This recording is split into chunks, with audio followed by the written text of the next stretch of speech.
How is Akashic different from PLR? PLR जो है उसमें सब्जेक्ट जो भी व्यक्ति है वो अपनी पास्ट लाइफ खुद एक्सेस करता है, जबकि आकाशिक में आपके पास जो रीडर है वो मेडिटेशन प्रोसेस से सामने वाला जो सब्जेक्ट है, जो व्यक्ति है जिसको कराना है, उसका बैकग्राउंड या उसका पास्ट लाइफ, उसके लाइफ में क्या चल रहा है या उसका सोल जर्नी क्या है, उसको एक्सेस करता है। ये डिफरेंस दोनों में मेजर है। टैरो हमारी हेल्प कर रहा है। Is it a long lasting answer that we get from tarot या फिर एक शॉर्ट टर्म का होता है? Energies keep changing the way we are.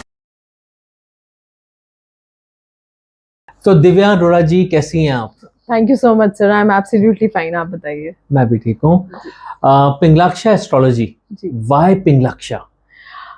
इसके पीछे बहुत इंटरेस्टिंग स्टोरी है। मेरे जो गुरुजी हैं श्री प्रमोद कुमार शर्मा जी, उन्होंने ये नाम एक्चुअली अपने लिए सोचा था। वो अभी एक्साइज में हैं और 40-45 साल से पढ़ रहे हैं। और उन्होंने सोचा था जब वो रिटायर होंगे तो उसके बाद जब भी वो प्रैक्टिस शुरू करेंगे तो ये नाम रखेंगे। तो मुझे पढ़ाते पढ़ाते उनका भाव ऐसा आया और उनकी जो है ब्लेसिंग के साथ ये नाम उन्होंने मुझे दे दिया, और उसी के साथ जो है ये नाम अब मेरे साथ है और उनकी ब्लेसिंग्स मेरे साथ है। तो मतलब मान लेना चाहिए कि गुरु जी का आशीर्वाद के रूप में आपको नाम मिल गया। बिल्कुल बिल्कुल, उनका आशीर्वाद, उनका प्रेम, उनका साथ जो है उसी की वजह से मैं हूँ शायद, उसी और उनका ये नाम जुड़ने से उसकी जो एनर्जी है वो और अच्छी होगी। चलो, दैट्स इवन बेटर।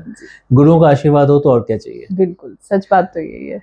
मैम, आप पिंगलाक्षा एस्ट्रोलॉजी में आप एस्ट्रोलॉजी करती हैं, आप टैरो कार्ड रीडिंग करती हैं, आप आकाशिक करती हैं। जी। आज हम ज़्यादा बात करेंगे आकाशिक पे और टैरो पे। ठीक है, तो सबसे पहले मुझे बताइए कि how is Akashic different from PLR? देखिए सर, पीएलआर जो है उसमें सब्जेक्ट जो भी व्यक्ति है वो अपनी पास्ट लाइफ खुद एक्सेस करता है। उसको वो देख सकता है उसने क्या उसके साथ ऐसा हुआ है जो उसकी प्रेजेंट लाइफ में उसका इन्फ्लुएंस है, और जिसकी वजह से जो भी चैलेंजेस उसकी लाइफ में आ रहे हैं वो उसको कैसे बेहतर बना सकता है। तो वहां पर व्यक्ति खुद उसको एक्सेस करता है, जबकि आकाशिक में आपके पास जो रीडर है वो मेडिटेशन प्रोसेस से सामने वाला जो सब्जेक्ट है, जो व्यक्ति है जिसको कराना है, उसका बैकग्राउंड या उसका पास्ट लाइफ, उसके लाइफ में क्या चल रहा है या उसका सोल जर्नी क्या है, उसको एक्सेस करता है। ये डिफरेंस दोनों में मेजर है। तो अगर किसी को खुद एक्सेस करना है, खुद एक्सपीरियंस करना है, तो उसको पीएलआर में जाना चाहिए। मगर अगर किसी को कोई प्रिपेयर्ड नहीं है, मेंटली प्रिपेयर्ड नहीं है, डिप्रेस्ड है, तो ऐसी सिचुएशन में हम पीएलआर या आकाशिक सजेस्ट नहीं करते। उसके लिए स्टेट ऑफ माइंड ठीक होना चाहिए, इमोशनली भी व्यक्ति ठीक होना चाहिए। तो ऐसे में आकाशिक कर लेते हैं। उसमें क्या है, खुद नहीं करना है तो रीडर करके आपको बता सकता है कि प्रेजेंट में जो प्रॉब्लम्स हैं वो किस वजह से आई हैं, कैसे इंप्रूव हो सकती हैं और क्या बेटर जो है उनकी प्रोबेबल फ्यूचर की तरफ जा सकते हैं। कोई ऐसा एक्सपीरियंस बता सकती हैं जिसने आपने तो बहुत पहले सीखा होगा बट आपको भी कुछ सिखा दिया हो? बिल्कुल सर, आकाशिक का हालांकि हर एक्सपीरियंस एक के बाद एक बहुत खूबसूरत है। कितनी बार ऐसा होता है कि हम जब कर रहे होते हैं तो हम खुद ही इमोशनली इतना फील करते हैं, क्योंकि आकाशिक में होता क्या है कि जैसे मान लीजिए आपके लिए मैंने आकाशिक किया तो आपकी जर्नी को मैं महसूस कर रही हूँ, तो जो भी चीजें आपके साथ हो रही हैं वो एग्जैक्टली मैं उसको एक्सपीरियंस कर रही हूँ। वो फील, वो कनेक्ट, वो इमोशंस, वो सब हमारे साथ कनेक्ट होते हैं। तो ऐसा एक मैं आपको बताऊं, जैसे एक मेरे साथ एक व्यक्ति थे, उनका मैं नाम तो लेना ठीक नहीं है, बट उनकी जर्नी कुछ ऐसी थी। उनका उस दिन बर्थडे था, तो मुझे ये भी नहीं पता था उनका बर्थडे है। उनके साथ कुछ इश्यूज ऐसे चल रहे थे, बहुत टाइम से परेशान थे। तो उनके साथ जो भी प्रॉब्लम्स थी, फाइनेंशियल इश्यूज, जो भी रट था उनका, उनको ये था कि मैं से निकल नहीं पा रहा हूँ, मैम इतनी मेहनत करता हूँ, बहुत सारी, फिर उनके ऊपर डेप्थ बहुत हो गया। तो जब मैंने उनका आकाशिक किया, जब मैंने उन्हें ये बताया कि मैंने आकाशिक के दौरान उनके फादर को देखा, उनके फादर इस दुनिया में नहीं है, और मैंने जो कपड़े उनको बताए, जब वो सामने से आकर बोले मैम लास्ट टाइम जो मेरे फादर थे उन्होंने ऐसे ही कपड़े पहने थे, and he was into tears, and believe me after watching him मुझे ऐसा लग रहा था कि जो है इतना कनेक्ट हो गया था वो, तो इट वाज अमेजिंग। और ऐसे मैं तो अपना बता रही हूँ जो मैंने किया है, और कैसे कैसे, क्योंकि हीलिंग्स हैं, टाइम लगता है, बट बहुत अच्छे से हम इन चीज़ों को समझ जाते हैं। ऐसे स्टूडेंट्स के सर आप विश्वास कीजिएगा, क्लासेस में जब हम करते हैं, जब एक दूसरे का आकाशिक करते हैं, people come up with amazing experiences. For example आपको कोई जो है सामने जो व्यक्ति है, मान लीजिए किसी को कोई परेशानी है, उसने नहीं बताया, मैं आपको पर्सनली नहीं जानती, बट जब मैं आकाशिक कर रही हूँ मैं वो चीजें बता सकती हूँ जो आपके साथ हैं। तो ये बड़ा अमेजिंग सा है कि जैसे एक बार एक स्टूडेंट ने डिस्कस किया, उसने कहा मेरे को फिजिकल इश्यूज हैं, हेल्थ इश्यूज हैं, तो उसने कहा कि जब आकाशिक को करके आई, उसने कहा कि क्या आपको फेस के राइट साइड में प्रॉब्लम है? शी सेड हाँ, मेरे को फेस के राइट साइड में बहुत इशू है। तो उसने कहा आपको कैसे पता? करी क्योंकि जब मैं आकाशिक कर रही थी थ्रू आउट मेरे फेस के राइट साइड में बहुत झंझनाहट थी। तो दीज आर एनर्जीज। तो मैम कभी क्या ऐसी, जैसे आपने एनर्जी की बात की कि आपकी झंझनाहट थी राइट साइड पे, कभी क्या ऐसी कोई प्रॉब्लम जो किसी क्लाइंट के साथ थी वो आपके साथ उस सेशन के बाद भी कुछ समय तक रह पाती है या उस सेशन के बाद ही खत्म हो जाती है? इसके लिए सर इसीलिए कहते हैं कि without a mentor one should not do it. बहुत ज़रूरी है कि इसके लिए प्रॉपर गाइडलाइंस हों, क्योंकि इसमें प्रोटेक्शन, शील्डिंग का बहुत इंपॉर्टेंट रोल है। ऑब्वियसली एनर्जीज कनेक्ट करती हैं। अभी भी हम और आप बात कर रहे हैं तो we are transferring the energies, that's a fact. और इसीलिए ऐसा होता है किसी का ऑरा हमें इतना खूबसूरत कर देता है और कहीं कहीं पे हम किसी से मिलकर बिल्कुल ड्रेन हो जाते हैं, दैट्स अ फैक्ट। तो जब हम आकाशिक कर रहे हैं या हम एनर्जी की किसी भी मोडालिटी के साथ जुड़ते हैं तो वहां पर ये चीजें बहुत स्वाभाविक हैं। इसीलिए हमें ये समझना है, हम किसी भी मोडालिटी से जुड़ते हैं तो हमेशा एक पैटर्न के साथ जुड़े।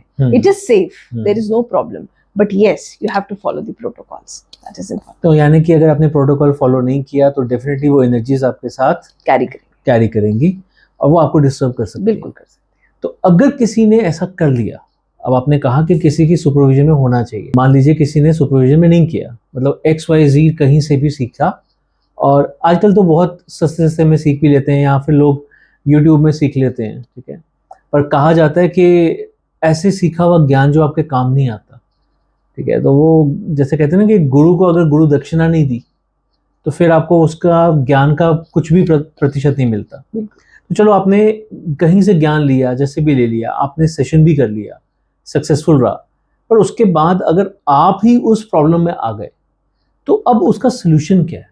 अल्टीमेटली जो सवाल आपने जैसे कहा, गुरु ही उसका सोल्यूशन है। और सिर्फ फैक्ट यही है कि आप किसी भी चीज को कर रहे हैं, अगर आपकी अपनी पर्सनल लाइफ डिस्टर्ब हो रही है फिर इसका मतलब you are not on the right track, क्योंकि ये मोडालिटीज हमें ग्रो करने के लिए है, ये हमें ड्रेन करने के लिए नहीं है। दूसरे की मदद करने के लिए सबसे पहले अपनी मदद करना बहुत जरूरी है। हम किसी की मदद ही नहीं, आप हीलिंग कैसे करेंगे? अगर हीलिंग करने के लिए किसी भी व्यक्ति को पहले अपना ऑरा, अपने आप को उतना मजबूत बनाना है, तभी हम किसी की मदद कर सकते हैं। अगर हम ही जो है सामने वाले को हेल्प करने के लिए हमारा अपने आप को बिल्कुल परफेक्ट रखना जरूरी है, तो अपने ऊपर काम करना बहुत जरूरी है। तो मैं तो यही सबको भी राय देती हूँ कि अननेसेसरली परेशान होने का कोई मतलब नहीं है। Do it with a proper channel, एक प्रॉपर चैनल से चीजों को करिए, आपको बेनिफिट भी मिलेगा और यहाँ से हर तरीके का बेनिफिट मिलेगा, कामनेस, इमोशनल सेटिस्फैक्शन, और लाइफ में एक बहुत, जिसको हम कहते हैं ना, ड्रास्टिक चेंजेस आने शुरू होते हैं, सिग्निफिकेंट एनर्जी चेंजेस फील कर सकते हैं। करेक्ट। तो उसके लिए one has to do it in a very channelised way. इस तरीके से करने का फिर प्रॉब्लम का तो हम अपने आप रास्ता बना रहे हैं। अब मान लीजिए कि किसी ने सीख लिया ऑनलाइन चैनल से, राइट, अब आपने कहा कि अगर वो कैरी कर रहा है उस एनर्जी को तो उसके लिए उसे गुरु के पास ही जाना पड़ेगा, उसका तो कोई गुरु है नहीं। इसका मतलब अब उसे दोबारा वो सीखना पड़ेगा किसी गुरु से, और फिर वो सीख कर उसी गुरु की हेल्प से उस प्रॉब्लम से बाहर आ सकता है। सो इज इट लाइक कि वो पहले अपनी हीलिंग कराए उस गुरु से, या फिर उसको दोबारा सीखे और फिर अपने आप को खुद बाहर निकाले? कैसे करना चाहिए? देखिए, इसके लिए भी मैं यही बात कहूंगी कि जब हमारे पास, जैसे हमारे पास ही आते हैं लोग, तो ऐसा कई दफा होता है कि पीपल दे कीप लर्निंग। ये तो ज्ञान का सागर है, सच बात यही है, हम भी सीखते हैं, जहां से मिलता है वहां से ऐसा लगता है बस ले लो, तो ये तो सच है जी। तो ये होता है सबके साथ और मैं इस चीज को बिल्कुल मानती हूँ, मगर अगर आपको इसको करेक्ट वे में करना है, क्योंकि हमें ये समझना जरूरी है कि अधूरा ज्ञान भी बहुत डेंजरस और शायद ज्यादा ही प्रॉब्लमेटिक है, तो उसके लिए हम फंस जाएं तो उसका कोई मतलब नहीं है। तो जब हमारे पास व्यक्ति आता है, उसके साथ क्या इश्यूज हैं ये समझना बहुत जरूरी है, और कहाँ से हमें उसे गाइड करना शुरू करना है ये भी समझना बहुत जरूरी है, क्योंकि ये भी फैक्टर सर, आते तो सब पढ़ के ही हैं, बिल्कुल। जब पूरी नॉलेज, क्योंकि होता क्या है ना, ये है इतना क्यूरियस ये व्यक्ति, ये जो ऑकल्ट की जो दुनिया है, ये रहस्यमय दुनिया है ना, तो इन रहस्यों का जब, जिसको हम एक लैंग्वेज में कहते हैं ना कि इट इज एडिक्टिव, ये एडिक्शन हो जाता है इसका, तो व्यक्ति फिर कुछ और पढ़ता नहीं है, फिर वो यही चीजें पढ़ता जाता है। मैंने ये देखा है, गोते ही लगाता रहता है। चलिए अब इस टॉपिक से थोड़ा सा आगे बढ़ते हैं। एक सवाल और है जो मैं आपसे पूछना चाहूँगा। देखिए, बहुत से लोग होते हैं जो पीढ़ी दर पीढ़ी, ठीक है, एक प्रोफेशन को फॉलो करते हैं। जैसे एक पंडित जी थे, उनके बेटे पंडित जी बनेंगे, फिर आगे पंडित जी बनेंगे, यानी कि एस्ट्रोलॉजर बनेंगे, ठीक है। तो एक तो हो गया कि आपने वही सेट पैटर्न जो था फॉलो किया। एक कुछ लोग ऐसे होते हैं जिन्हें कि स्पिरिचुअलिटी कह लीजिए या फिर उनका भाग्य कह लीजिए खुद उस तरफ खींचता है। आप किस कैटेगरी में आती हैं? मुझे तो सच में भाग्य ने खींचा है। हाँ। शायद इसके पीछे बहुत सारे कारण हैं, चैलेंजेस हैं लाइफ के, जिन्होंने अपने आप इस रास्ते पे मुझे डाला है।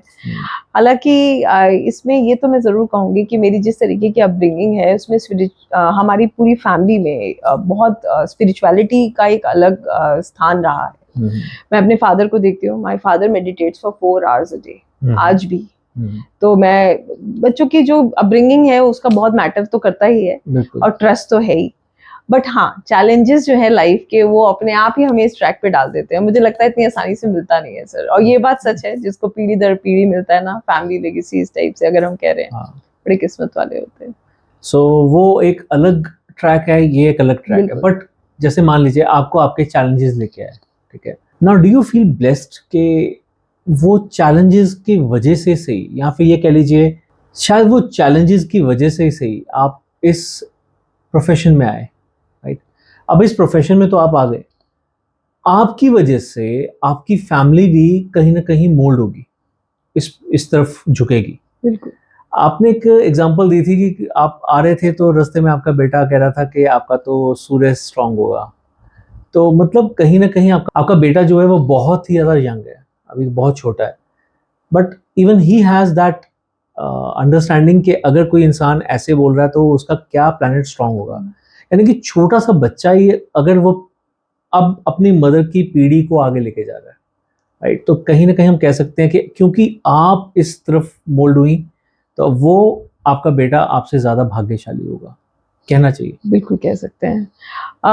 ये भी कर्म है ना, ऑफ कोर्स कर्म है, ये भी कर्म है। और ये बात सच है कि जब मैं अपनी भी बात करूं तो ये जो चैलेंजेस आते हैं ना, तो मैं ठाकुर जी में बहुत विश्वास करती हूँ। तो जब मेरी लाइफ में चैलेंजेस आ रहे थे तो मैं उनसे अक्सर कहती थी कि व्हाई मी, आपको तो सब पता है, तो आपने मेरे साथ ऐसा क्यों किया। मतलब एक क्वेश्चन आता है माइंड में, और मुझे लगता है शायद सभी के मन में कभी ना कभी एक समय पे ये सवाल जरूर आता है, क्योंकि मैंने तो पूरी तरीके से I used to owe everything, पूरा समर्पण मेरा आज से नहीं, व्हेन आई वाज 18-19 इयर्स तब से है। मेरे मन में बहुत सवाल आता था।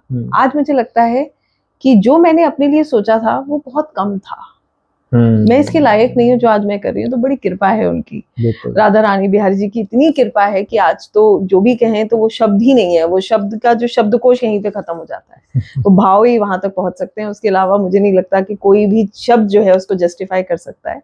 और बिल्कुल मैं ये मानती हूँ कि हमारे कुछ संस्कार होंगे जो हम लोग साथ में, मैं, हस्बैंड, बच्चे, या हमारा पूरी फैमिली, हम सबके कुछ ना कुछ संस्कार है। जैसे कहते हैं ना, हम लोग तो समझते ही हैं, PLR आकांक्षिक में ये बात होती है कि फैमिली DNA वो भी हमारा आगे बढ़ता है, तो सबके संस्कार शायद कुछ इसी तरीके के होंगे। और मैं तो खुद भी सोचती हूँ कि पहले तो मैं यही कहती हूँ कि आई एम ब्लेस्ड, 200% ब्लेस्ड कि मैं ये कर रही हूँ, क्योंकि सच में इसको करने के लिए बहुत ब्लेसिंग्स की जरूरत है।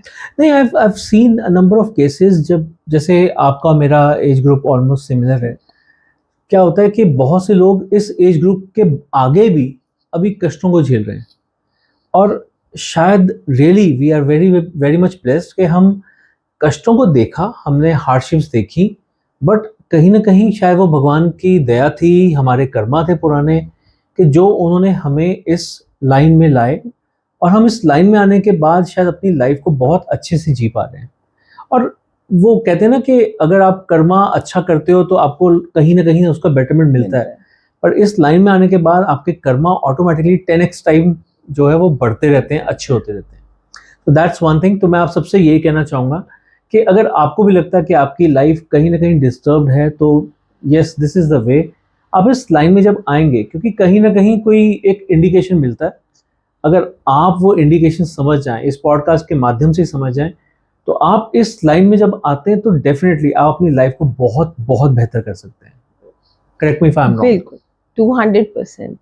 और मुझे ऐसा लगता है कि रास्ता भी जो है हमें खुद ही चुनना है। जैसे कई बार बात होती है कि आज हम भी बैठे हैं सर, तो ये बात सच है कि हम लोगों ने जो हार्डशिप्स देखी, हमने बड़े अच्छे टाइम पे देख ली। बिल्कुल, एनर्जी थी, झेलने की क्षमता थी, झेल लिया, बढ़िया समय पे देख लिए, आगे का रास्ता हम तय कर पा रहे हैं। कई बार ऐसा होता है 60 इयर्स 70 इयर्स के भी I have people who are learning, बड़ा अच्छा लगता है, उनकी भी मेरे को एनर्जी देख के बहुत अच्छा लगता है कि देखिए इस एज में भी वो ये चीज सोचते हैं कि मुझे करना है। Similarly when I see 18-19 years old child, you know, a person who has just started, वो भी इन चीजों के बारे में समझ रहा है, तो there is always a possibility of improvement. बिल्कुल, चुनाव हमें करना है। तो वो कहते हैं ना 30% फ्री विल हमारे पास है, चुनाव हमें करना है, आगे का रास्ता हमें तय करना है। तो इसीलिए शायद भगवान ने वो 30% फ्री विल दी है कि व्यक्ति जो है अपने विवेक से चले और अपने लिए सही चुनाव करे। चलिए, अभी हमने बात की कि अगर किसी की लाइफ में कुछ डिस्टर्बेंस है तो वो इस लाइन में आ सकता है, और कुछ लोग जैसे अपने 18-19 ईयर्स ओल्ड बच्चों की भी बात की, वो उनका झुकाव भी इस तरफ है। तो अगर कोई स्पिरिचुअलिटी की तरफ आना चाहता है या फिर ऑकल्ट को अपनी एक फील्ड बनाना चाहता है, व्हाट डू यू रेकमेंड कि उसको शुरुआत किससे करनी चाहिए? Astrology I guess is a very vast and very very complicated subject. आप एक बार चले जाओ तो उसमें सीखने की अथाह क्षमता है, बट क्या मेरे ख्याल से कुछ और सीखना चाहिए ताकि आप एटलीस्ट उसका, जैसे कहते हैं ना, ABC समझ सको। तो आपके हिसाब से आप क्या रेकमेंड करोगे कि क्या किस चीज़ से शुरुआत करनी चाहिए? वैसे तो सर मैं ये बात कहूँगी कि ये ना इनर जो है ना, इनर वॉइस पे डिपेंड करता है। जब मुझसे कोई आकर पूछता है ना, वेबिनार में भी कई दफ़ा ये बात होती है, मैडम आप बता दीजिए मैं ये कर सकता हूँ, तो मैं कहती हूँ अपने दिल की आवाज़ सुनो। I am no one to tell you this, but हाँ ये बात जो है अक्सर मेरे साथ होती है। जब मेरे पास, मैं 3 मोडालिटीज़ पे जो है काम करती हूँ, वैदिक, टैरोस एंड अकाशिक। जब मेरे पास कोई आता है कि मैडम इन तीनों में से पहले मुझे क्या करना है, मैं हमेशा टैरो सजेस्ट करती हूँ। उसका कारण है, उसके विशेष कई कारण हैं। पहला कारण ये है कि बहुत शॉर्ट टर्म में आप उसको सीख जाते हैं, आपको स्पिरिचुअलिटी से वो कनेक्ट करते हैं। स्पिरिचुअलिटी से अब व्यक्ति कहेगा कैसे कनेक्ट करते हैं, एनर्जीज हेल्प कर रही हैं। हम लोग तो कुछ कर ही नहीं रहे, अब हम कार्ड, हमारे अंदर इतनी कैपेबिलिटी है कि हम कार्ड किसी के लिए निकाल कर किसी को कुछ गाइड कर दें। सीधी बात यह है कि एनर्जीज हमारी मदद करती हैं, हम कार्ड पुल करते हैं और वो कार्ड निकाल के सामने वाले को गाइड करते हैं। तो यहाँ से व्यक्ति का जो है ना विश्वास ईश्वर में बहुत बढ़ जाता है, जब वो देखता है कि सवाल का जवाब, मतलब हमने प्रार्थना करी और सामने वाले के लिए जब निकाल रहे हैं उसका सवाल का जवाब बिल्कुल वैसा ही आया है जैसा प्रश्न है। तो वहां से समझ आने लगता है कि एनर्जीज हमारी मदद कर रही है, और उन एनर्जी से कनेक्ट रहने के लिए साधना बहुत जरूरी है। तो वो पहली बात तो वहां से हो जाती है। दूसरी चीज, 70% इंट्यूशंस और 30% टैरो रीडिंग का एक कंसेप्ट है, अगर उसको भी व्यक्ति समझ जाए बहुत मदद करता है। तीसरी चीज, सेल्फ डिपेंड हो जाता है व्यक्ति टैरो करने के बाद। एटलीस्ट वो अपने लिए, लोगों के लिए एक अच्छी गाइडेंस, एक अच्छा रास्ता चुनाव कर सकता है। तो tarot is the easiest modality to start up with. Vedic is very vast, as you said, I completely agree. तो जब मेरे भी जो गुरुजी हैं 45 साल से पढ़ रहे हैं, वो कहते हैं दिव्या कोई भी दिन ऐसा नहीं है जिस दिन मैं किताब नहीं पढ़ता हूँ, और मुझे भी वो यही कहते हैं कोई भी दिन ऐसा नहीं होना चाहिए जिस दिन बिना पढ़े सो जाओ। तो वो, ये तो बिल्कुल सही बात है। वैदिक का तो जो है, हालांकि ऑकल्ट ही ऐसा है, मगर हाँ तीनों मोडालिटीज में I would say tarots is the easiest one to go for. After that one can choose between akashic and Vedic, जो कॉलिंग है सर, ये तो अल्टीमेटली है तो कॉलिंग ही। ऑफ कोर्स, मतलब कहीं ना कहीं से तो शुरुआत करनी पड़ेगी, और जब शुरुआत करनी है तो सबसे पहले आपको सबसे आसान से करनी चाहिए। एक तो सबसे आसान से करने से एक चीज़ ये आपके अंदर आती है कि कॉन्फिडेंस आता है, बिल्कुल, कि आपकी जो प्रेडिक्शंस हैं वो सही हो रही हैं, आपको हेल्प मिल रही है, आप दूसरों की जो हेल्प कर रहे हो उससे भी आपको फ़ायदा मिल रहा है, क्योंकि अल्टीमेटली अगर किसी की हेल्प की तो उसका कर्मा तो आपको भी मिला ना। ठीक है, तो डेफिनेटली आपने ये बिल्कुल सही बात कहा कि tarot should be the first thing. अब टैरो की है, आपने इसमें बोला कि 70% एनर्जी होती है, 30% ज्ञान होता है। डू यू मीन कि 70% energy, what kind of energy? Psychic energy. तो साइकिक एनर्जी जो है जिसके पास होगी वो इसे सीख सकता है, या फिर इसे सीखने से भी साइकिक एनर्जी आती है? दोनों तरीके से। दोनों तरीके से। आपको पता है ये हालांकि मैं जानती हूँ आप इस बात से बहुत हद तक वाकिफ हैं, साइकिक एनर्जी हम सब में, साइकिक एबिलिटीज यानी कि इंट्यूशंस की अगर हम बात करें तो ये आप भी बहुत अच्छे से जानते हैं और आप इस बात को मानते भी होंगे कि इंट्यूशंस हम सबके पास है। Correct. Everybody is intuitive, only the thing is we are not channelising it, acknowledging it. हम एक्नॉलेज ही नहीं कर पाते। फॉर एग्जाम्पल, एक बहुत छोटा सा एग्जाम्पल मैं आपको दे रही हूँ, हम सबके साथ ऐसा होता है, हमारी ऐसा लगता है हमें कोई गाइड कर रहा है। हाँ, हम कुछ करने जा रहे हैं एंड हमें एक इंट्यूशन होती है कि नहीं नहीं ये मत करो या ये कर लो, दैट इज ओके। तो दैट इज व्हाट इंट्यूशंस। अब होता क्या है, जैसे एक घर है उसमें हमने इतना सामान इकट्ठा कर लिया है, हमें समझ नहीं आ रहा कि हमें उनको कैसे प्लेस करना है। जब तक हम उसमें से कचरा बाहर नहीं करेंगे, हम खूबसूरती से चीजों को कैसे प्लेस करेंगे? बिल्कुल ऐसे हम हैं। हमने क्या किया, इसकी बात सुनी, उसकी बात सुनी, यार हम सब तरफ से एनर्जीज ले रहे हैं, तो हम अपने ऊपर काम नहीं कर रहे। हमें सिर्फ क्या करना है, उसको चैनलाइज करना है। Everybody has it. और दोनों ही तरीके से आपकी बात जो है इतनी परफेक्ट है कि साइकिक एनर्जीज या इंट्यूशंस जो हैं वो हमारे पास हैं, और टैरोस करने से वो बहुत इंप्रूव होती है, क्योंकि हम खुद को चैनलाइज करते हैं, साधना जो हमारी मदद। चलिए, दैट्स इवन बेटर। अब एक सवाल और उठता है, टैरो कब करना चाहिए?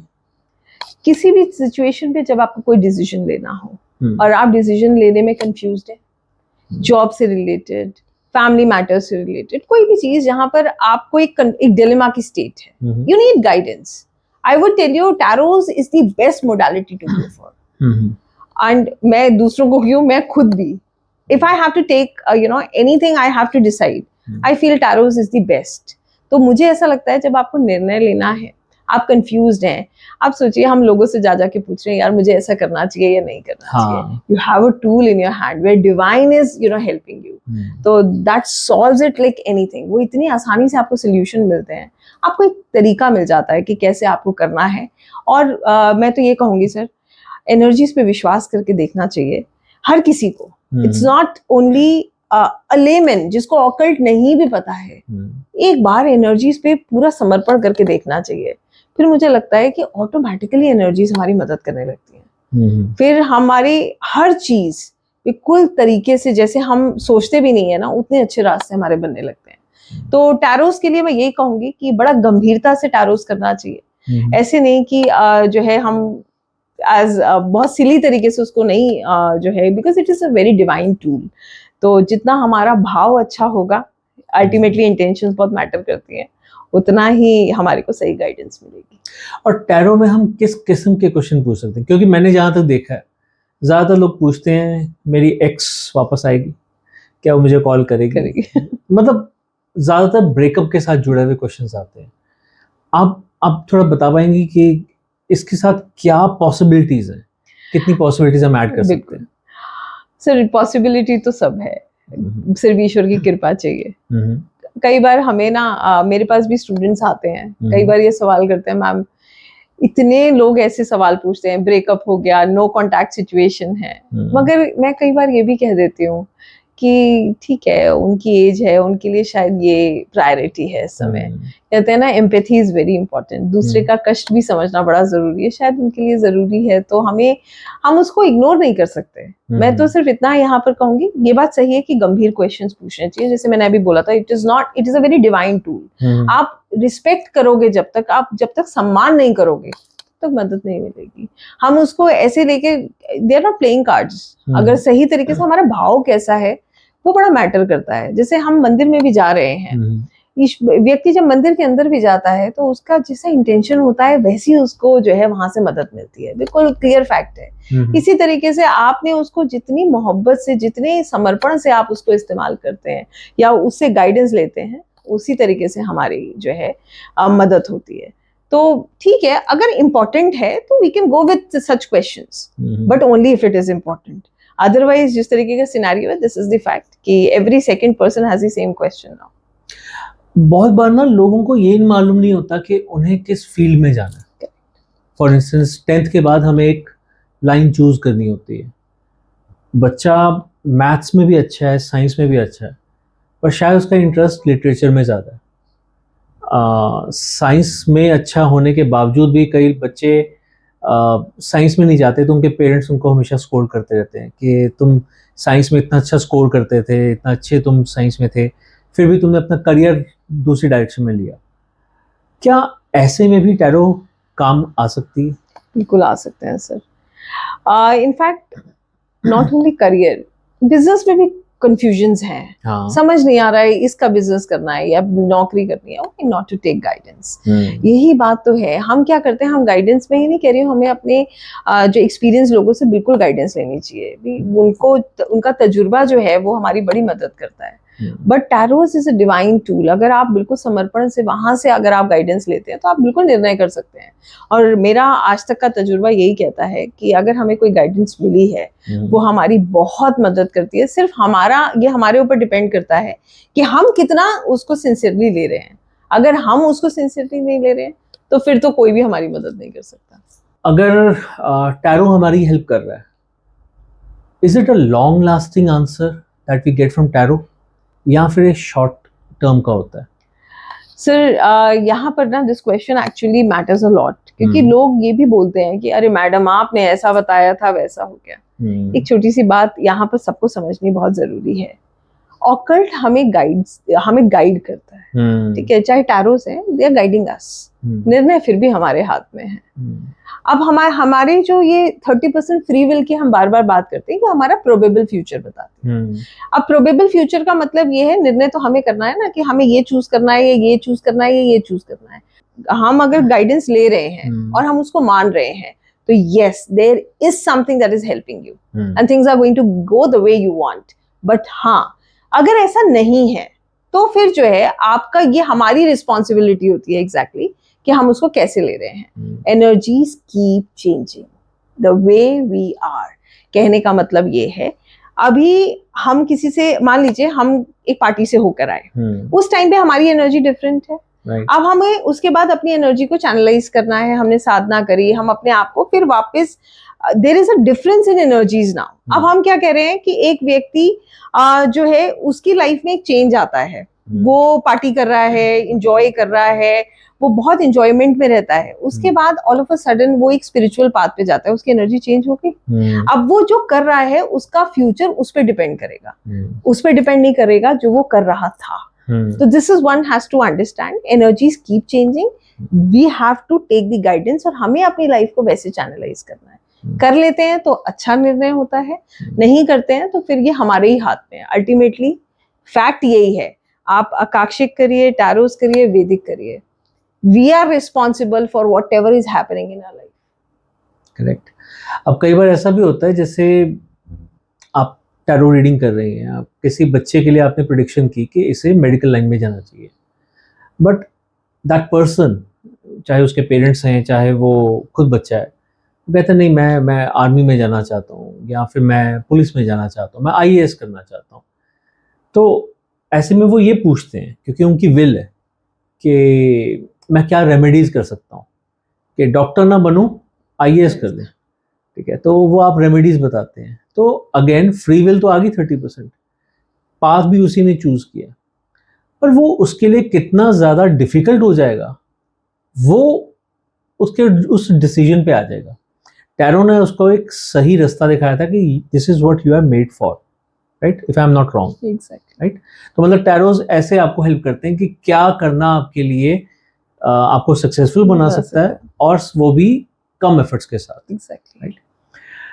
तो इसका मतलब ये है कि जैसे एनर्जी, जैसे आपने बोला कि दे कीप ऑन चेंजिंग, तो क्या इनकी कोई वैलिडिटी होती है कि हम कितने टाइम बाद सेशन करवाना चाहिए? क्योंकि बहुत से लोग क्या करते हैं, अभी सेशन किया, कल फिर सेशन किया, same question keep on repeating. तो कुछ तो होता होगा कि कम से कम इतने टाइम के बाद ही आप सवाल पूछो। ये सर मतलब आज एक क्वेश्चन पूछा, कल दोबारा पूछा, ऐसा भी होता है कि अभी एक टैरो रीडर से पूछा, उसी टाइम पे दूसरे से पूछा, हाँ। फिर तीसरे से पूछा, फिर they will come up with a question कि सबकी रीडिंग अलग है। हाँ, तो यहाँ पर सबके लिए समझना बहुत जरूरी है। एनर्जीज पे पहली बार में विश्वास कर लीजिए, वरना एनर्जीज आपकी कभी मदद नहीं कर सकती। मतलब जैसे आप उनके एनर्जी के साथ खेल खेलते हैं, फिर एनर्जीज आपके साथ खेल खेलना शुरू कर देती है। हम सर किसी से भी अपना भाव छुपा सकते हैं, वहां छुपता है क्या? नहीं छुपता। ये समझना, मतलब this is the most important thing. मैं this is I think occult की जर्नी में इंटेंशंस इतनी मैटर करती हैं। हमारा अगर भाव ठीक नहीं है तो हमें कभी मदद नहीं मिल सकती। फिर शॉर्ट टर्म खेल कर आप जो भी कर रहे हो ना, it is only for short term. But if you have to have consistency, growth, you need to understand this. आप झूठ बोल रहे हो, खुद से बोल रहे हो, और परमात्मा से कुछ नहीं छुपा। तो at least we should have a gap of 21 days so that we can have major energy shifts, कि ताकि हमें समझ आए।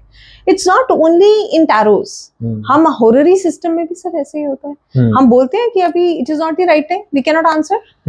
आप जो है बाद में हम बताते हैं कि इस पीरियड में आप सवाल पूछिएगा, तो yes we can do that and one should understand the importance of this।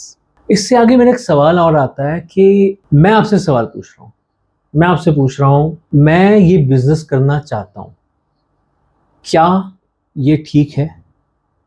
इस पर्टिकुलर चीज में, इस लाइन में बिजनेस करना ठीक है? तो ये मेरा एक सवाल है।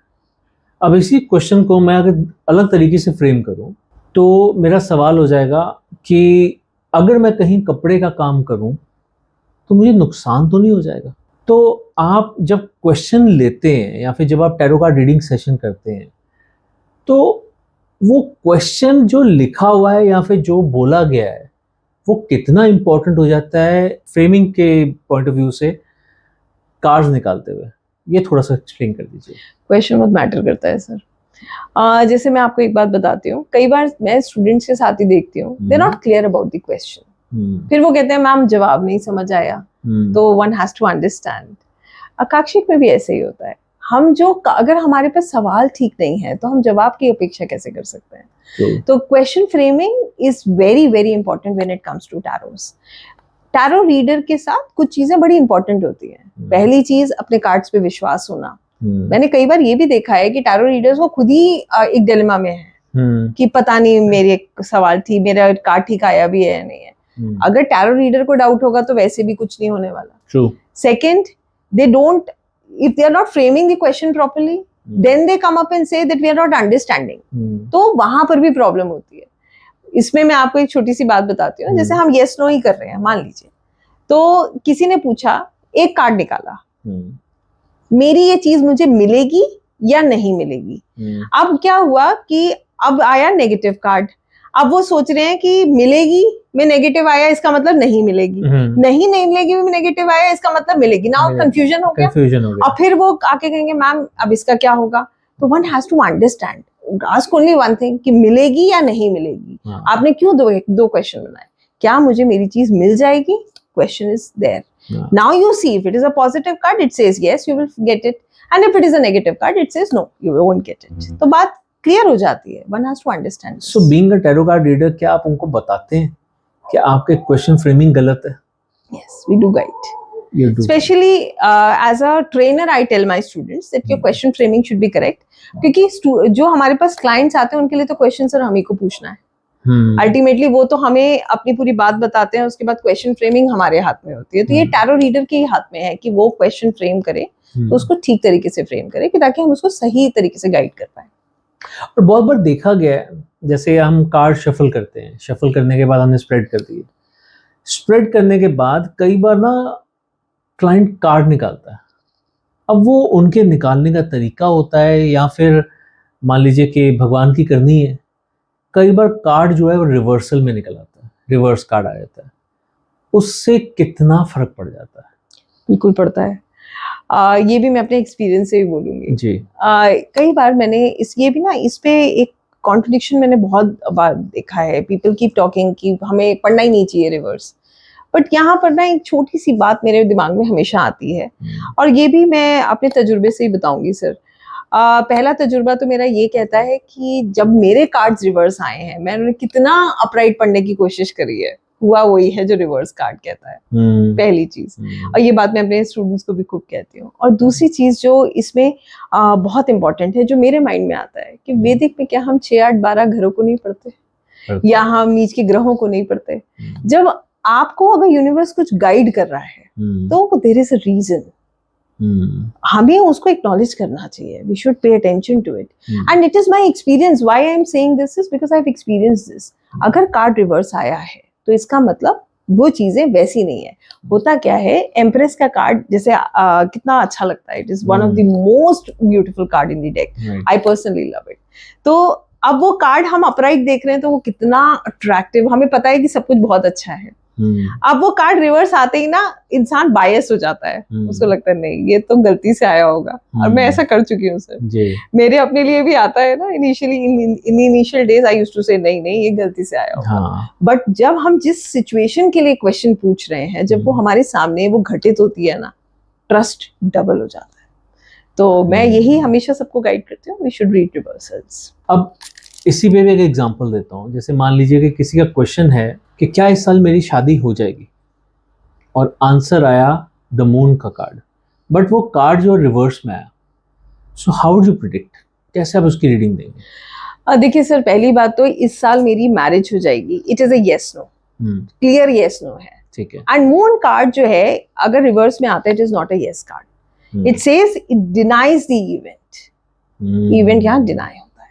तो मतलब हमें इन अदर वर्ड्स ये कहना चाहिए कि जो क्वेश्चन पूछा था या तो वो क्वेश्चन उल्टा हो गया, तो ये हो गया कि क्या मेरी शादी नहीं होगी, तो कार्ड यस आ गया क्योंकि मून का मतलब यस है। और या फिर अब ये कह लीजिए कि जो आंसर यस में आ रहा था उसे अब हमें नो मान लेना चाहिए। ऐसे समझ लीजिए सर, हर प्लैनेट हमें जो है ना प्रॉमिसेस देता है। कोई प्लैनेट हमें प्रॉब्लम्स दे रहा है, कोई हमें प्रॉमिसेस दे रहा है कि हमें लाइफ में ये मिलेगा। सिमिलरली कार्ड्स है, कार्ड प्रॉमिस देंगे तभी तो इवेंट होगा।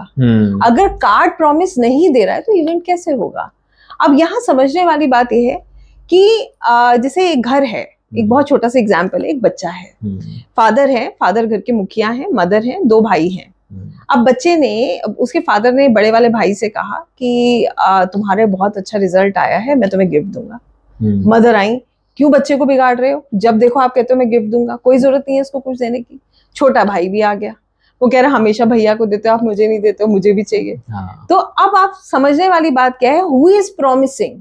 Father is promising, we have someone who is promising and who is creating problem, mother and the brother. अब यहाँ पर एक व्यक्ति को समझना जरूरी है, जो प्रॉमिस दे रहा है वो ही वो कार्ड है। प्रॉमिस कोई देगा तभी तो सर कुछ मिलेगा। अब उस बच्चे को अगर चाहिए कि मेरे को अपने फादर से वो गिफ्ट चाहिए, तो वो बच्चा क्या करेगा? फादर को पैम्पर करेगा कि ताकि पापा जो है अपने प्रॉमिस से हट ना जाए, क्योंकि इन्फ्लुएंस है ना 2 जगह से। फिर अपनी मम्मी के पास जाएगा, उनसे माफिया मांगेगा, मैं अपने सब काम करूंगा, होमवर्क टाइम से करूंगा, पूरी तरीके से मम्मा को कंट्रोल करेगा। फिर वो अपने छोटे भाई के पास जाएगा, उसको समझाएगा कि मैं जो लाऊंगा हम दोनों शेयर करके खेलेंगे। तो इसी तरीके से कार्ड्स हैं या प्लैनेट्स हैं। आपके पास एक प्रॉमिसिंग प्लैनेट है, प्रॉमिसिंग कार्ड है, वो कह रहा है कि मैं तुम्हें एक दूंगा। तो हम क्या करते हैं, we have to understand that yes we are getting a promise, और हम क्यों रेमेडी करते हैं कि ताकि वो ब्लेसिंग हमारे साथ रहे। Very well said, very well said. बहुत अच्छे से आपने एक्सप्लेन किया। तो इसी क्वेश्चन में वापस आते हैं कि मान लीजिए कोई क्लाइंट चाहता है कि उसकी शादी हो जाए, ठीक है, क्योंकि ऑल सेट, बट कार्ड तो रिवर्सल आ गया। अब इसके लिए क्या हम कोई रेमेडी भी दे सकते हैं? रेमेडी कैसे काम करेगी, क्या करेगी, थोड़ा सा वो एक्सप्लेन कर दीजिए। बिल्कुल, मून कार्ड पे आ जाते हैं सर। मून कार्ड जो है एज पर न्यूमरोलॉजी 9 नंबर का कार्ड है, राइट, मंगल का कार्ड है। मंगल का कार्ड का मतलब ये है, न्यूमरोलॉजी के हिसाब से 9 नंबर मंगल का हो गया, तो कार्ड हो गया मार्स का। ठीक है, कौन से प्लैनेट ने हमारा जो है इवेंट डिनाई किया है? मार्स ने।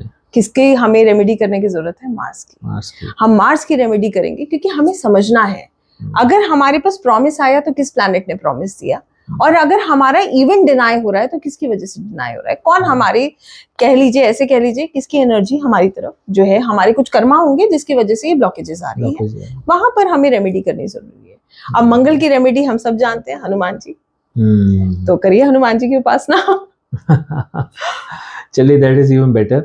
आपने एक बात बोली थी कि जब शुरुआत में आपने सीखा था तो आपका अगर कोई गलत कार्ड आ जाता था, नेगेटिव कार्ड आ जाता था, तो आप कहते थे नहीं नहीं ये गलती से आ गया होगा। तो अगर आपको अपने लिए कोई बहुत इम्पोर्टेंट डिसीजन लेना है, क्योंकि आप सीखी हुई हैं, बहुत टाइम से कर रही हैं, अपने इमोशंस पे आपका बहुत कंट्रोल है, पर फिर भी अगर कोई इमोशनल क्वेश्चन है, उसका आंसर चाहिए, तो क्या आप अपने लिए प्रिडिक्शन खुद कर पाती हैं? अब कर लेती हूँ सर। अब कर अब लेती कर हैं लेती हूँ। After how many years? It took a lot of time. कहते हैं ना, न्यूट्रल होना बड़ा मुश्किल होता है। व्यक्ति जो है, ह्यूमन नेचर है, इमोशंस है ना, वो कनेक्ट कर लेते हैं। बट हाँ, अब जो है चीजें समझ आती हैं। अब इसलिए भी समझ आती हैं कि जैसे मैंने कहा ना, सरेंडर। जब आप सरेंडर कर देते हो फिर क्वेश्चन का जगह नहीं बचती है, और जब तक ये क्वेश्चन मार्क है तब तक फिर रास्ते बंद रहते हैं। तो मुझे ऐसा लगता है कि अब जो है चीजें बहुत बेहतर हैं, बहुत अलग हैं। और yes, I do take a lot of guidance from tarots. बहुत गाइडेंस लेती हूँ मैं, और मैंने देखा है बड़ी प्रकृति जो है बड़ी मदद करती है, यूनिवर्स हेल्प्स। तो ये हमारा एक्चुअली में भाव है, मुझे ऐसा लगता है, जो हमारी मदद करता है। कभी तो ऐसा टाइम रहा होगा कि जब भी आपको कभी इमोशनल जवाब चाहिए, पर उस समय तक आप उस सरेंडर की हद तक नहीं गए थे, तब तक तो वो आंसर कहीं ना कहीं और से आप लेते होगे। सो क्या ये टैरो आपके घर में किसी और ने भी सीखा हुआ है, या फिर आपके नोन में ऐसे कोई हैं, या फिर वो आपके गुरुजी हैं जिनकी आप हेल्प लेती थी? तो जब आपको ज़रूरत पड़ती थी, जब तक आप इस लेवल तक नहीं पहुंची थी, तब तक वो जवाब कहाँ से आता था? ऐसे ही होता है sir, this is a fact. घर में तो किसी ने नहीं सीखा, बट यस, मेरे गुरुजी तो हैं ही, उनसे तो पूछे बिना शायद मैं कोई भी डिसीजन लाइफ में नहीं लेती हूँ अब।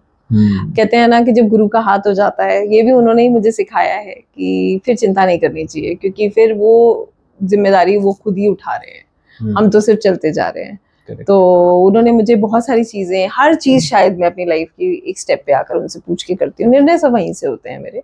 मगर हाँ, ये बात सही है कि मेरे नोन में बहुत सारे लोग हैं जो टैरोस करते हैं।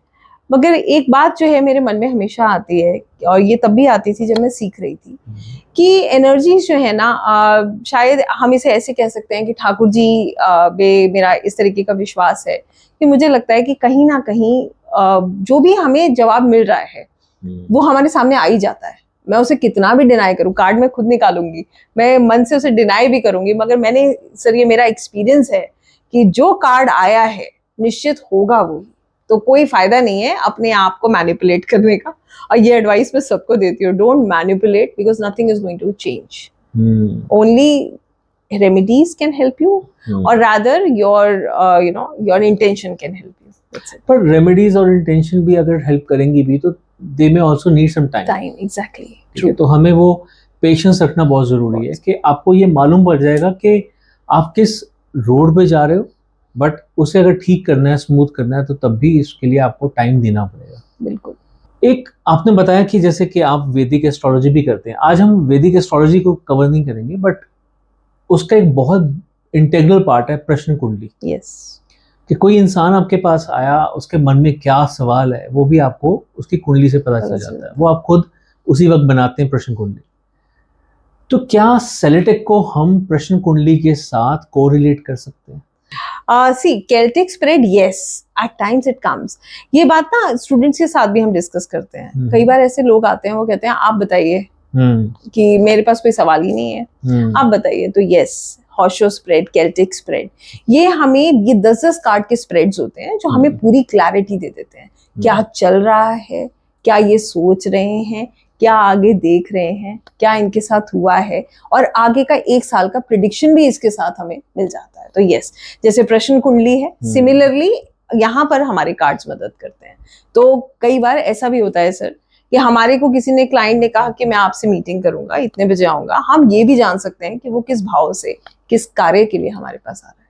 तो मतलब एक तरह से ये कहना चाहिए कि वो कई बार होता है कि लोग आपके सामने ये प्रस्ताव इसलिए रखते हैं, या फिर अपना ये कहते इसलिए ताकि वो आपको जान सके कि आप कितना जानते हो, या फिर टैरो कार्ड सच में कितना काम करते हैं। तो एक तरह से ये, एक तो वो ऐसे इंसानों को समझाते हैं कि even they have that energy, कि वो आपके भाव को पहचान सकते हैं, एंड अपार्ट फ्रॉम दैट वो सिर्फ आपको पहचान नहीं रहे, वो आपके भविष्य को भी बता रहे हैं, प्रेजेंट को भी बता रहे हैं, और कहीं ना कहीं कुछ पार्ट वो आपके पास्ट का भी बता देते हैं। क्योंकि कोई भी अगर आज प्रेजेंट चल रहा है तो कभी ना कभी तो पास्ट के साथ वो रिलेटेड था, पास्ट से रिलेटेड होता वो प्रेजेंट में आया, प्रेजेंट से रिलेटेड होता हुआ अब वो हमारे फ्यूचर की सिरदर्द बन गया। ठीक है, चलिए ठीक है, ये क्वेश्चन भी एक क्लियर हो गया।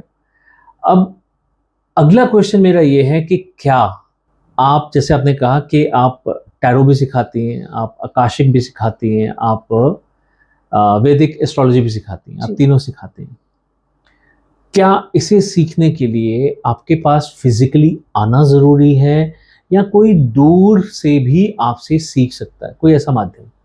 बिल्कुल सीख सकते हैं सर। फिजिकली हमें अवेलेबल होने की ज़रूरत नहीं है, और आजकल तो टेक्नोलॉजी का ज़माना है, हम भी सारे ही काम ऑनलाइन कर रहे हैं, और ये सबसे इजी मोड है। मतलब ये आई एम सो ब्लेस्ड कि हम ऐसे समय में हैं जहाँ पर हमें चीज़ों को सीखने के लिए रिसोर्सेज बहुत ज़्यादा इकट्ठे करने की ज़रूरत नहीं है, तो ये बिल्कुल ऑनलाइन सीखा जा सकता है। इसको सीखने के लिए व्यक्ति के अंदर सिर्फ भाव होना चाहिए और उसकी यूनिवर्स की कॉलिंग होनी चाहिए। उसके अलावा अपने आप रास्ते बनते हैं, ये भी मेरा एक्सपीरियंस है। और मैं ये भी ज़रूर कहूँगी यहाँ पर कि फिजिकली हमें जो है चीज़ों को अपने साथ काम करना है। आपको सिर्फ इतना करना है, इन पर्सन आप अपने साथ काम करो। उसके अलावा you can take the knowledge from anywhere and online is the easiest mode. आकाशिक के लिए भी, क्योंकि आपको एक मेथड बताते हैं, जब हम लोग कराते हैं तो एक प्रॉपर प्रोसीजर होता है, एक क्लास होती है जिसमें 2 घंटे आप रहते हो, आप you understand the theoretical process, then you do the meditation with us, and the best part is you have the recordings with you. आप उसको कभी भी प्रैक्टिस कर सकते हो, you are free to do it. तो सीखने वाला होना चाहिए, उसकी इच्छा होनी चाहिए, और ये तो इतना डीप है, आप कहीं से भी सीख सकते हैं। I still remember the time जब हम फिजिकली क्लास लिया करते थे अपने टाइम में, क्योंकि एट दैट टाइम ये ऑनलाइन वाला ट्रेंड नहीं था। तो हमें अगर कोई चीज़ भूल जाती थी या फिर कोई क्वेश्चन ऐसा सामने आता था जो हम रिकॉल नहीं कर पाए, तो हमें हर चीज़ दिमाग लगाना पड़ता था कि तब सर ने क्या बोला था, तब मैम ने क्या बोला था, हमारे नोट्स में वो पॉइंट लिखा हुआ या नहीं लिखा हुआ। बट आज की डेट में सारी रिकॉर्डिंग जब मिलती हैं तो आप उसको पूरी तरह से आप उसका रेफरेंस ले सकते हो। So that's a better way to learn, I would say. बहुत से लोग हैं जो संकोच करते हैं कि ऑनलाइन नहीं सीखा जाता, मुश्किल होता है। तो मैं कहूँगा कि अगर आप एक बार कोशिश तो करके देखो, अगर आप वो कोशिश करोगे तो डेफिनेटली आप सीख भी पाओगे, और आप उसको सच में चेरिश करोगे कि हाँ, अच्छा किया मैंने ऑनलाइन सीखा, क्योंकि आपके पास वो सारे रिसोर्सेज हमेशा के लिए होते हैं। एग्जैक्टली। यहाँ तक तो हमारा टैरो कार्ड पे बात समझ में आ गई। अब एक क्वेश्चन और है मेरा, आप आकाशिक भी करती हैं, आप टैरो भी करते हैं, एक कार्ड्स होते हैं Akashic tarot. Now what is that? Akashic tarot की बात करते हैं सर, तो ये उन लोगों के लिए है कि हमें समझना है कि आकाशिक करने के लिए हमें मेडिटेशन करना है। मेडिटेशन आकाशिक के लिए जो होता है, मिनिमम जो स्टार्टिंग में हम करते हैं that is a 50 minutes meditation. उसके बाद वो धीरे धीरे करके रिड्यूस होना शुरू होता है। It depends upon the energy of the reader कि वो कितना अच्छी रीडिंग कर रहा है, कितनी ज्यादा उसकी प्रैक्टिस है, और कितनी यूनिवर्स उसकी मदद कर रहा है। इसी तरीके से आकाशिक टैरोस जो हैं वो लोग कर सकते हैं जिनको मेडिटेशन में प्रॉब्लम्स होती हैं। ये कार्ड्स भी इसी तरीके से काम करते हैं। हमारा past, present, future, everything they tell us, they are different. ये 62 कार्ड्स का जो है टैरो डेक होता है, जिसको आकाशिक टैरो बोला जाता है। इसमें भी दे वर्क सिमिलरली, और जैसे हम उसमें मेडिटेटिव प्रोसेस थोड़ा कॉम्प्लिकेटेड हो जाता है, हर किसी के लिए थोड़ा सा मुश्किल है। Akashic tarots is easy to access, but यहाँ पर भी यूनिवर्स की ब्लेसिंग्स हमें चाहिए, एनर्जीज की हेल्प चाहिए, उसके बिना आकाशिक टैरो भी संभव नहीं है। तो क्या आकाशिक टैरो जो है वो आपको आपके आकाशिक रिलेटेड जवाब देता है? Yes, tarot cards, correct. इसीलिए उसको आकाशिक टैरो बोलते हैं। जैसे हम राइडर वेट करते हैं, राइडर वेट जो है वो हमारे जो हमें गाइड करते हैं। सिमिलरली आकाशिक means what, we are getting you know the answers from universe. हम आकाश से, इधर हमारी स्पेस में हमारे जो रिकॉर्ड्स हैं उनको एक्सेस करते हैं। Akashic tarots also we do the same.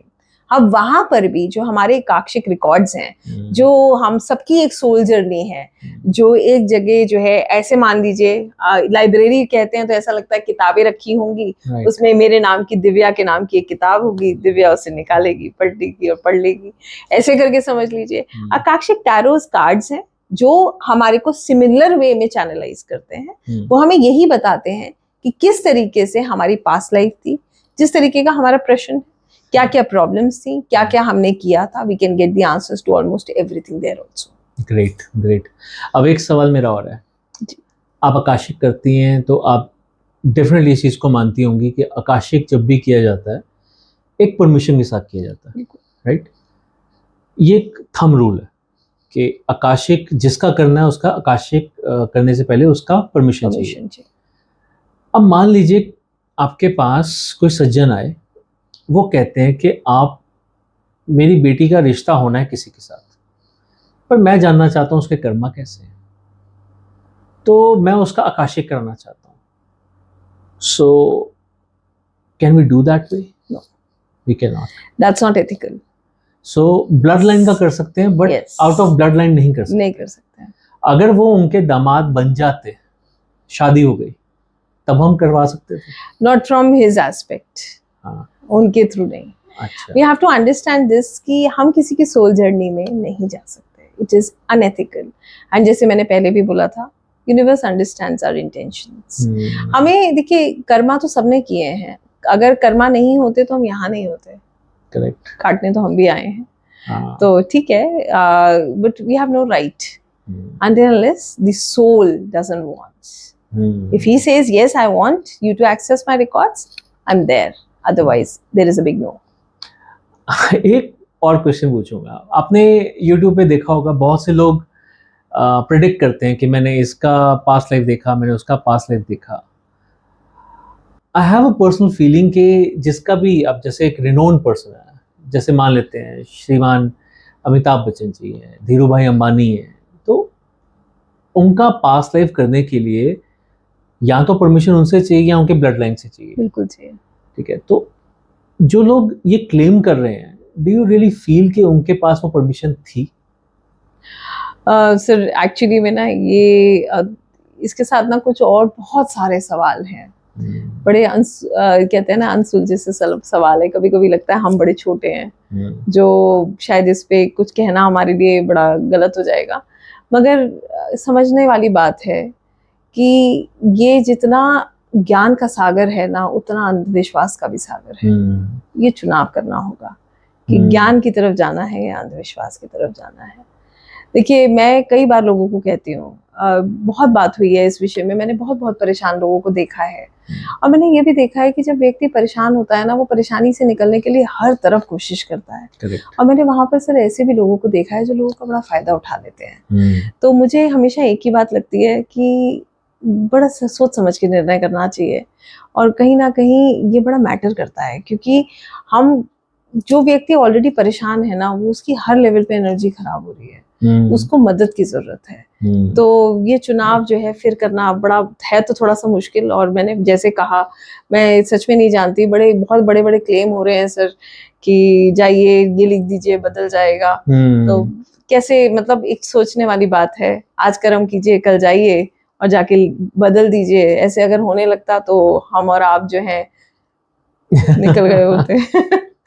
तो बड़ा ये क्या करें, मतलब इसका कोई ना सोल्यूशन नहीं है, बस एक ही सोल्यूशन है कि मैं यही कहूंगी कि जो भी किसी भी ऐसी मोडालिटी के साथ जुड़ रहा है, ऑकल्ट के साथ जुड़ रहा है, सेवा भाव, इंटेंशन, भाव अगर अपना अच्छा रख के करता है, तो ये मोडालिटी ये जन्म भी तारेगी, आगे के जन्मों को भी तारेगी। आपको वो दे सकती है जो आपने अपने लिए कभी इमेजिन भी नहीं किया होगा। और अगर यहाँ पर वही कहते हैं ना, छल आ गया, कहीं कोई मन में भाव गलत आ गया, तो फिर अपना भी, हमारा भी निर्णय वही होना है। चलिए, ये आपने एक बात बहुत अच्छी बोली कि अब ये हमारे श्रोताओं को चुनना है कि उनको ज्ञान की तरफ जाना है या फिर अंधविश्वास की तरफ जाना है, उनको छल की तरफ जाना है या फिर सही तरीके की तरफ जाना है।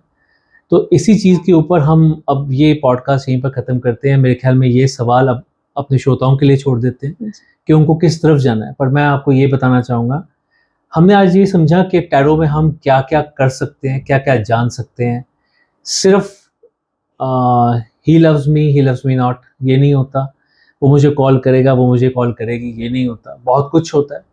आकाशिक की संभावनाएं बहुत ज़्यादा हैं और हमें किस पे विश्वास करना है, किस पे विश्वास नहीं करना, किन बातों को सुनने के बाद उनको नज़रअंदाज करना है और किन किन बातों पे विश्वास करना है। मेरे ख्याल में बहुत क्लियरली ये बात समझ में आई होगी। सो विद दैट थॉट हम आज का ये पॉडकास्ट यहीं पर ख़त्म करते हैं। दिव्या अरोड़ा जी का मैं जो कॉन्टैक्ट डिटेल्स हैं वो डिस्क्रिप्शन में डाल दूंगा। आप अगर किसी सर्विस के लिए आप आकाशिक सीखना चाहते हैं, आप टैरो सीखना चाहते हैं या फिर आप वैदिक एस्ट्रोलॉजी सीखना चाहते हैं, तो आप डायरेक्टली इनसे कॉन्टैक्ट कर सकते हैं and she will be more than happy to help you. So thank you very much Divya ji. Thank you so much sir, मेरा बहुत सौभाग्य है कि यहाँ आने का मुझे मौका मिला। Radhe Radhe, thank you so much. Welcome जी, वेलकम, थैंक यू।